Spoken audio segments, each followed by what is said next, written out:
autorisé. On espère que notre journal qu'on nous a promis, j'ai retenu le nom, Jason, Ozone, bientôt disponible dans les kiosques. Ça, c'est sûr qu'on aura la météo régulièrement. Avant 2022, j'espère. Hein, parce que vous faites des promesses que vous ne réalisez jamais. Non, je préfère le dire en direct. Non, je tiens mes promesses. Je n'en fais pas beaucoup, d'ailleurs, les promesses. Parce que toutes les promesses que vous m'avez faites, vous n'avez rien réalisé. Exemple d'une promesse. Vous avez promis de me remettre 10 000 francs pour faire du bouillon. Vous n'avez rien donné. Voilà là où il y a vos problèmes. Heureusement que le V était là pour me sauver. C'est ça, votre problème, c'est au niveau des sous. Mais c'est normal. Je vous dis, au niveau des sous. Vous m'avez promis de l'argent, vous ne m'avez rien donné. Je vous donne souvent sans promettre. Mais vous me donnez 1000 francs et vous demandez à manger du poulet. Je vous donne sans promettre. Vous me donnez 1000 francs. Mais quand vous insistez, je vais voir ça. Et vous demandez à manger du poulet. Prenez votre mal en patience. Vous me dites ça, j'avais d'autres soucis. C'est pas possible. J'ai un programme. Comment vous pouvez rationner 1000 francs et vous voulez manger le poulet? J'ai jamais compris l'histoire. Vous continuez à dire que moi je rationne 1000 francs, moi je m'en vais. Non, s'il te plaît, s'il te plaît. C'est trop. Parce que tu as dit, moi 1000 francs, moi je vais rationner 1000 francs. Quelle histoire comme ça, mon Dieu. La dernière fois, c'était 1000 francs. Non. 1000 francs, c'était un complément. Je lui ai demandé de me trouver un jus de fruits. De me prendre une pastèque pour me faire un bon jus de fruits. Et l'argent du poulet alors? Vous avez pensé que c'était la ration? Ah, c'était uniquement pour le jus de fruits? Rien que pour la pastèque. Oh, vraiment désolé, j'ai pas bien entendu. Quand même, moi je finis par déménager. Non, hey, sans commandant, dans un bord, le navire, c'est grave, hein? Donc 10 000 là, c'était pour le poulet, 1000 francs pour la boisson. Non, ne me troublez pas. Il y avait... chez vous, ça arrive aussi? Vous vous embrouillez concernant vos propres chiffres, hein? Les 1000 francs, c'était pour la pastèque. Elle m'a dit que la grosse pastèque, c'est 1500. Elle dit, je n'ai que 1000 francs. Et pour les 10 000, elle demande, il y a des programmes. Moi, je me suis organisé. Elle trouve que 10 000, c'est petit. Et donc, moi, je lui dis, mais elle a fait un problème. 10 000, c'est beaucoup d'argent, c'est 1000 francs 10 fois. Mais reconnaissez au moins que hier, c'est le V qui m'a remis 10 000 francs. Je vous donne ça tout à l'heure. Ah, d'accord, sans souci. Et qu'elle dit tout à l'heure, on a jusqu'à minuit pour ça. Donc, ne commencez pas à me demander tout à l'heure, c'est après l'émission 9h. Sinon, c'est moi qui pars. D'accord, je vous fais un transfert. À 9h, avant 9h? Je vous fais un transfert. Avant 9h? Avant la fin de l'émission. D'accord. C'est pas croyable. Je pense qu'il vous faut un vaccin, hein, parce que là, franchement, surtout anti-Covid. Où sont passés les pasteurs? Les beaux pasteurs de notre émission? Moi, je les cherche depuis là. Quand vous parlez de vaccin, je pense à eux. D'accord. Ils sont là. Ah, Pasteur on a de la chance. Pasteur Patrick Ngoa. Pasteur Patrick a eu un peu peur, hein. Il a cru que vous partiez. Oui, moi, je partais. Il a raison d'avoir peur. Je partais. Il savait que je partais. Pour une histoire de 10 000 francs et de 1000 francs. Je suis perdu dans les chiffres. Bonjour, Pasteur Annick. Bonjour, Pasteur Patrick. Un grand bonjour à vous. Bienvenue. Bonjour Péniel, bonjour Jason. Merci beaucoup. Alors, Pasteur Annick, vous êtes marié, ça fait plusieurs années. Ça arrive souvent, hein, ces problèmes de ménage, hein, parce que moi, j'ai souvent envie de porter mes choses et de partir hein, dans ce foyer. Hein. Mais c'est pour le meilleur et pour le pire. Ça fait plus de 30 ans que je suis mariée, donc voilà. C'est pas facile, mais c'est merveilleux parce que ce que Dieu a dit, c'est ce qui se réalise. Celui qui a trouvé une femme a trouvé le bonheur. Donc la femme doit tout faire pour que la maison rayonne. Non, il y a toujours des problèmes, mais... Il y en aura, mais comme dit la parole de Dieu, la femme sage bâtit sa maison. Donc la femme doit être remplie de sagesse pour pouvoir amortir les chocs. Voilà, pas chercher toujours à partir. Voilà, elle ne doit pas partir, voilà. Pasteur Patrick, hein, marié aussi? Oui, marié depuis peu de temps, mais marié. À fond. À fond. D'accord. Alors, quel est le conseil que vous pouvez donner à Jason qui me rationne 1000 francs et demande à manger du poulet? Quel est le conseil que vous pouvez donner à une fille qui est toujours en train de parler argent, 1000 francs, 10 000 et tout, alors comment je fais un dépôt tous les mois?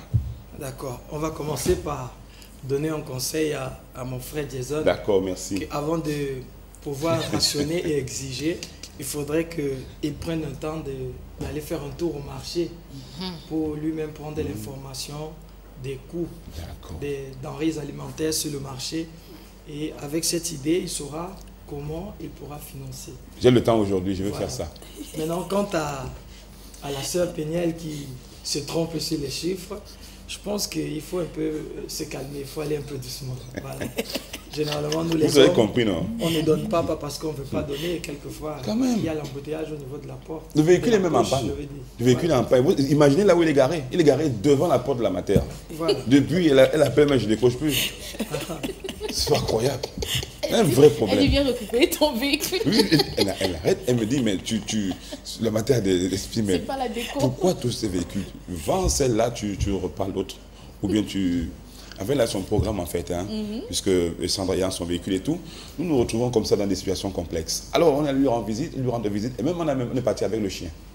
Arrivé sur place, franchement, excusez-nous pasteur, arrivé sur place, tout s'est bien passé. Au moment de repartir, Sandra était déjà partie, hein, parce qu'elle allait chez sa coiffeuse. Au moment de repartir, j'essaie de démarrer, ça ne bouge pas, rien. J'appelle le garagiste, il me dit qu'il est à Fumban et qu'il n'arrivera que mardi. Je fais le chooking, on essaie de chooker et on voit que le courant n'arrive pas au niveau de l'alternateur. Enfin, que le courant n'arrive pas au niveau de la bougie, je ne sais plus qu'est-ce qu'ils ont dit. Et me voici avec le chien, avec la veste, avec tout ce qu'il y a et tout, en train de rentrer. Je cherchais un taxi, personne n'a accepté de me prendre avec un chien. Il y en a un qui a pris, et Aroudi m'a dit que ce n'était pas là où je lui ai dit qu'on allait. Oh, il me dépose en pleine rue avec le chien et tout. Et moi je m'arrête, je vais chercher quand même la bouffe du chien et je reviens. Heureusement, il y a un chauffeur qui était sympa. Il a pris le chien et tout. Et on est rentré à la maison. Ouais, un petit peu ce qui s'est passé. Et avec tout ça, le lendemain, elle commence à me fatiguer alors qu'elle est arrivée et commence à m'endormir. D'accord. Mais à culpa. Allez. Excusez-moi. Hein. Bon, maintenant que les problèmes de ménage sont réglés, parce qu'il faut bien qu'on vide nos sacs pour être vrai, parce que là, on entre dans un couloir spirituel. Vous êtes là ce matin, une fois encore, pour nous parler de cette grande campagne de vaccination qu'organise la mission évangélique internationale, la Chapelle de Dieu. Dans 48 heures, l'événement se tiendra. Quelles sont vos attentes, pasteur Patrick? Nos attentes, c'est que toute la population camerounaise, non seulement la mission évangélique internationale, la Chapelle de Dieu, puisse se présenter ce dimanche dès midi pour se faire vacciner. C'est ça nos attentes. Nous espérons que nos passages ici n'ont pas été vains, que nous avons essayé du mieux que nous pouvons d'essayer de transmettre la bonne information. La bonne information. Lorsqu'il y a une pandémie, lorsqu'il y a une maladie, c'est tout à fait normal que la personne se préserve, que la personne se protège. Donc, vaut mieux prévenir que de guérir. Voilà. D'accord. Prévenir que guérir. Eh bien, quand prévenir que guérir, donc, autrement dit, vaccin. Oui. Oui, pour éviter... Il faut se faire vacciner. Oui. Parce que Dieu n'est pas contre cette pratique. Justement, j'allais dire Dieu et le vaccin, par exemple. Voilà. Dieu et le vaccin. Dieu n'a jamais été contre le vaccin. Par exemple, nous avons dans la Bible l'histoire du peuple d'Israël où l'ange de la mort devait passer pour frapper les premiers-nés, c'est-à-dire l'ange de la mort devait passer pour tuer. Oui. Alors Dieu a demandé aux enfants d'Israël de bien vouloir immoler un agneau et de prendre le sang et de faire passer sur les linteaux, sur les portes, sur les fenêtres, afin que lorsque l'ange de la mort viendrait, que l'ange de la mort passe outre. C'est une forme de prévention, c'est une forme de vaccin. Biblique. Donc, voilà, ça c'est biblique. Maintenant, aujourd'hui, le monde est sous l'emprise d'une pandémie de Covid-19. Pourquoi attendre de faire la maladie pour chercher Dieu et demander à Dieu de nous guérir si Dieu a donné aux hommes la connaissance et la capacité de créer un vaccin et se faire vacciner juste pour se mettre à l'abri? Mais pasteur, excusez-moi de vous interrompre. Oui. Enfin, poursuivez d'abord, terminer, et puis je vais avec ma question. Ce que je voulais ajouter, c'est qu'il y a tellement de toxication tout autour de ce vaccin que des gens ont peur, des gens prennent panique. Et moi-même, personnellement, je ne comprends pas pourquoi cette peur. Et notre Père le souligne tout le temps en disant que lui, il n'est pas d'avis avec ces personnes qui parlent contre le vaccin. Nous voyons des gens sur les réseaux sociaux et même sur certaines chaînes de télévision parler au nom de tous les Africains en allant même jusqu'à dire, nous les Africains, on n'a pas besoin de ces choses-là, c'est les choses des Blancs. Mais si aujourd'hui vous faites la maladie, ces personnes ne se lèveront pas comme Africains, comme leaders africains, pour venir vous tendre la main, pour venir vous apporter assistance. Donc la vie, elle est votre et elle est unique. On ne vit qu'une seule fois. Et si vous avez l'opportunité de préserver votre vie, pourquoi écouter quelqu'un qui ne sait même pas si vous existez, si vous avez mangé le matin, si vous avez des soucis dans la vie ou pas, parce qu'il s'élève au nom des Africains? Non, non, non. Il faut se mettre à l'abri. Toujours dans la même veine, Dieu et le vaccin. Pasteur Annick, depuis quelques jours, les débats sont houleux. C'est un secret de Polichinelle. Alors, comment on peut faire pour dissiper les peurs? Ceux qui pensent que c'est la marque de la bête, c'est la fin des temps, il faut faire attention. Quel est le message que vous souhaiteriez déjà passer à ces personnes qui ont peur? Merci beaucoup, Péniel. Je voudrais dire à tout le monde, à tous ceux qui nous écoutent, que avoir peur, c'est vraiment manquer de courage. Parce que celui qui est courageux, même brave la peur.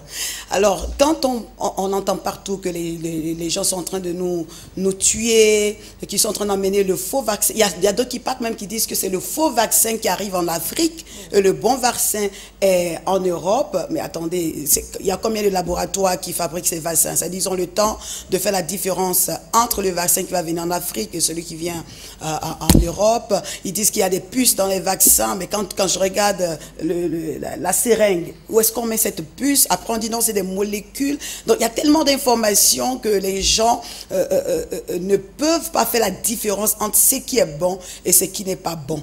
Donc, je voudrais vraiment appeler chacun d'entre nous pour dire, n'écoutez pas quelqu'un qui n'a pas vérifié une information. C'est très important que les gens comprennent cela.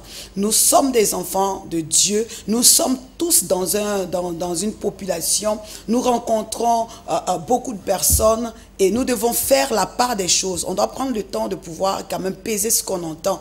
Pas plus tard que quelques jours, on parlait aux États-Unis de pouvoir maintenant faire le vaccin pour les enfants. Vous voyez, le vaccin, c'était de 18 ans en montant, mais maintenant, ils sont en train de penser au vaccin pour les enfants. Donc, si tous ces États-là sont en train de penser à des vaccins, ça veut dire qu'il y a quelque chose qui est réel. Et de toutes les façons, tout un chacun de nous ici, sur Terre, a déjà reçu au moins un vaccin. Ouais. Vaccin. Déjà, la femme enceinte, elle a reçu plusieurs vaccins avant d'enfanter. Le bébé a reçu plusieurs vaccins. Personne ne s'est jamais demandé d'où venaient ces vaccins-là. Qu'est-ce qu'on mettait dans ces vaccins? Mais on a accepté. Bon, peut-être. Oui, docteur, j'ai failli dire docteur parce qu'on parle du vaccin et du coup, ça reste dans ma tête la science. Eh bien, pasteur Annick, pour revenir un petit peu sur ce que vous dites, vaccin et Dieu. Il y a un homme de Dieu, le pasteur, je crois, un homme de Dieu qui a découvert une solution pour ce problème de Covid. Et est-ce que vous prenez cela en compte véritablement? Qu'est-ce que vous en pensez? Et puis, Madagascar aussi, qui a développé quelque chose qui n'est pas vraiment à négliger. J'ai l'impression qu'on met tout ça de côté, oui, et ça c'est pour l'homme de Dieu, qu'on met tout ça de côté pour, comment dire, pour orienter les gens, pour la plupart, donc vers le vaccin qui, selon certains dires, sont vraiment, c'est le meilleur vaccin. Alors, que dites-vous justement de Monseigneur Cléda et des découvertes qui ont été faites du côté de Madagascar? Okay, merci beaucoup. C'est intéressant déjà et c'est à saluer l'initiative. C'est ce qu'on demande même à tout un chacun, parce que tous les jours, c'est les autres qui trouvent et nous, on n'y trouve pas. Pourtant, on a Dieu, on dit que c'est les Africains qui prient beaucoup, qui vont beaucoup à l'église. Donc, normalement, on devait avoir la sagesse de Dieu pour proposer de belles solutions. Donc, déjà, au Madagascar, ils sont en train d'implémenter leurs produits. C'est vrai que ça n'a pas été applaudi du premier coup, mais ils sont en train de le tester et je pense que quand ça va faire ses effets, ça va aller au-delà des frontières de Madagascar. Et là, ce n'est plus à nous de faire cette vulgarisation, c'est à l'État de pouvoir s'impliquer. Les gens vont trouver les vaccins, mais c'est à l'État de pouvoir faire confiance à son peuple, et à ses chercheurs pour dire, bon voilà, on a trouvé quelque chose, on va aussi implémenter cela. Donc c'est très important, je crois qu'il y a des gens qui sont en train d'utiliser le produit de ce pasteur-là. Beaucoup de personnes aussi qui sont allées peut-être à Madagascar ont eu vent de ce médicament, ils sont en train de l'utiliser. Donc c'est déjà quelque chose d'intéressant. Si ça arrive à notre niveau, on va le faire, mais pour le moment, on ne l'a pas encore ici au Cameroun, on ne l'a pas encore dans d'autres pays. Alors, ce que nous avons, utilisons cela. Donc, c'est très important. Dieu n'est pas contre les solutions pour prévenir une maladie. Quand on prend l'exemple encore des enfants qui ont été brûlés dans le désert par les serpents brûlants, le Seigneur a demandé à Moïse de lever un bâton avec le signe de ce serpent-là, pour que tous ceux qui vont lever les yeux vers ce bâton élevé trouvent la guérison. Aujourd'hui, c'est le signe des pharmacies. Oui. C'est le signe des pharmacies. Ils l'ont trouvé où? Mais c'est dans la Bible. Donc, la pharmacie prend un signe biblique. Ça veut dire que le médecin est autorisé par Dieu. Donc, si les médecins trouvent quelque chose, accueillons cela et ça va nous faire du bien. De toutes les façons, tous ceux qui vont à l'hôpital, beaucoup ont trouvé la guérison. D'accord. On va se séparer dans un instant. Pasteur Patrick Ngoa, la mission évangélique internationale à la Chapelle de Dieu en collaboration avec le Centre international de vaccination de Douala met sur pied cette initiative. On voudrait vraiment savoir qu'est-ce qui aura motivé le bishop Gilbert Etemi et toute l'équipe en place de penser au vaccin. Est-ce que la prière n'a pas réussi Et ça, c'est une question de M. Adeba Patrick. Est-ce que la prière n'a pas réussi à éradiquer complètement cette pandémie? La prière n'a pas fonctionné pour éradiquer, non. La prière fonctionne et continuera de fonctionner. Mais il ne faut pas ignorer, il ne faut pas être fanatique. Vous comprenez? Il y a des choses qui relèvent des hommes, il y a des choses qui relèvent de Dieu. Il y a des choses que Dieu ne descendra pas pour faire, parce qu'il y a des hommes là pour faire ce travail. Et il y a des choses que l'homme ne va pas se priver de faire parce qu'il attend que Dieu fasse. Donc la même chose par rapport à ces vaccins, nous ne sommes pas en train de demander à la population de bien vouloir, pas d'imposer, pas de forcer, de bien vouloir se faire vacciner, pas pour leur dire que la prière ne fonctionne pas, que la prière ne marche pas. Non, nous sommes en train de leur dire qu'il y a des choses qu'à notre niveau, en tant qu'être humain, en tant que des hommes, nous avons la capacité de pouvoir faire face, de pouvoir gérer. Et les autorités sont entrées dans des laboratoires, ils ont mis sur pied ce vaccin que nous croyons que c'est Dieu qui leur a donné la sagesse et la connaissance de mettre sur pied. Et aujourd'hui, pour pouvoir se déplacer d'une nation pour une autre, on ne va pas demander quel est le médicament que tu as pris. On va vouloir s'assurer que tu as pris le vaccin pour que tu puisses circuler. Donc, nous appelons la population à bien vouloir se faire vacciner, pas pour leur dire que la prière ne fonctionne pas ou n'a pas fonctionné, mais c'est pour leur dire qu'il y a des choses que c'est aux hommes de pouvoir faire face. Et là, il y a le vaccin, ce sont des hommes qui ont reçu la sagesse de Dieu de le faire, alors pourquoi pas? D'accord. Pasteur Annick, vous voulez ajouter quelque chose? Oui, je voudrais dire qu'il y a un proverbe de chez nous qui dit que le docteur soigne, Dieu guérit. D'accord. Voilà. Donc, on doit comprendre que ce n'est pas la prière qui est limitée. On suit juste les instructions de l'environnement dans lequel on vit. Jésus pouvait dire que je ne paye pas les impôts parce que moi je suis Dieu, c'est moi qui fabrique l'argent, l'or et l'argent m'appartiennent, mais il a dit quand même, va prendre le statère, va payer parce que nous sommes ici. Et si César dit qu'on doit payer les impôts, on paye les impôts. Donc on ne doit pas être contre les règles de la société dans laquelle on vit. D'accord. C'est important. Ok. Nous sommes à 48 heures de la date butoir et ce sera votre mot de fin. Je rappelle déjà le sous-thème retenu contre la Covid-19. Je me vaccine. Deutéronome 7, verset 15. Il y a un âge requis, 18 ans et plus. La vaccination est gratuite et ouverte à tout le monde. Ce n'est pas une histoire des chrétiens de la MEUICD ou les chrétiens de façon générale. Donc, vaccination gratuite et ouverte à tout le monde.